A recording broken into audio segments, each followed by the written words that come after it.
नमस्कार यहाँहरू सबैजनालाई। आज मैले एचसीएफ एलसीएम अर्थात् लस मस अन्तर्गत रहेको जुन कक्षा 10 को 10 मा रहेको छ यो पाठ र यसको लस र मस कसरी पत्ता लगाउने यहाँ एउटा मात्रै प्रश्न लिएर आएको छु। जसअनुसार x² + 12x + 35 देख्न सक्नुहुन्छ अहिले यहाँ।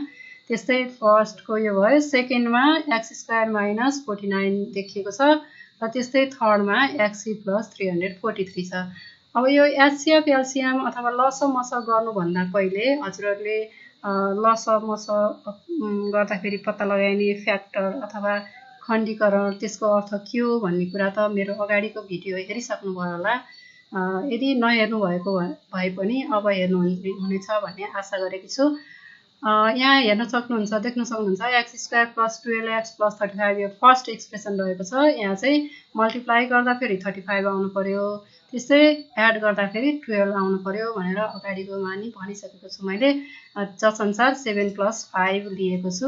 यसरी यो x ले मल्टिप्लाई गरिएको छ। त्यस्तै यहाँ कमन लिँदाखेरि यो भएको छ भने लास्टमा कमन x + 7 र x + 5 यसको फ्याक्टर अथवा गुणनखण्ड आएको छ। सेकेन्ड एक्सप्रेसनमा हेर्नुहोस् त, यसमा x² - 49 छ। x² - 49 means 7²।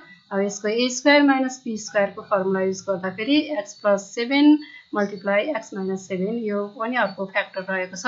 त्यस्तै थर्ड एक्सप्रेसनमा हेर्नुहोस् त, यसमा x³ + 343 रहेको छ। 343 भनेको 7 को क्युब छ। अब यहाँनिर a³ + b³ को फर्मुला युज गर्दाखेरि x + 7 x² - 7x और ab + b² अनुसार 7² भएको छ। यसलाई हामीले x² + 7x + 49 गरेका छौँ। त्यस्तै गरेर यसबाट एचसीएफ भनेको सबैमा भएको कमन साझा। त्यसैले यहाँ x + 7 छ, यहाँ पनि x + 7 छ, यहाँ पनि x + 7 सबैमा देखिएको छ। त्यसैले यहाँ x + 7 कमन आएको छ। त्यस्तै एलसीएम भनेको यो कमन प्लस अनि अरू रिमेनिङ फ्याक्टर्सहरू पनि चाहियो, बाँकी रहेको चाहियो, कमन साझा र बाँकी चाहियो। त्यसैले x + 7 चाहिँ सबैमा कमन भयो। त्यस्तै x + 5 फर्स्टमा छ, रिमेनिङ बाँकी रहेको। सेकेन्डमा x - 7 छ। त्यस्तै थर्डमा x² - 7x + 49 छ। यहाँ प्लस हुन आएछ। यहाँ लास्टमा x² - 7x + 49 यो लास्टको रिमेनिङ अर्थात् लास्टमा बाँकी रहेको यो आएको छ। यो त भयो एलसीएम र एचसीएफ लस यो मस र यो लसको कुरा। अब यसलाई हामीले यसरी युज गर्न, यो स्लाइडरको युज गरेर यसरी नयाँ क्वेसनहरू बनाएर देखाउन पनि सक्छौँ। यसरी हामीले क्वेसनहरू चेन्ज गरिरहनु परेन। अब यहाँनिर फेरि टाइप गरिरहनु परेन।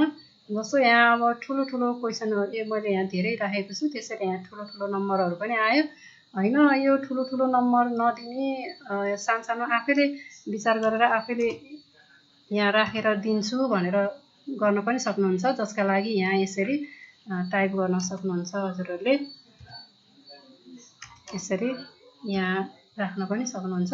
यसो गर्दाखेरि पनि यहाँ चेन्ज हुन्छ, यो क्वेसनहरू चेन्ज हुन्छ। यसरी यहाँ यो स्लाइडरबाट पनि गर्न सक्नुहुन्छ, यताबाट पनि गर्न सक्नुहुन्छ। र त्यस्तै यहाँनिर अरू बटनहरू राखेर यो नदेखाइकन स्टुडेन्टहरूलाई यसको सोलुसन नदेखाइकन उनीहरूलाई गर्न सक्ने पनि बनाउन सकिन्छ। तर आज मैले यतिसम्म मात्रै गरेँ। अब यसको गर्ने मेथडहरू ट्युटोरियल लिएर आउँदाखेरि यो सबै कुराहरू सिकाउनेछु। हस् त, अहिलेसम्म हजुरहरूले यो भिडियो हेरिदिनु भएकोमा धन्यवाद। नमस्कार।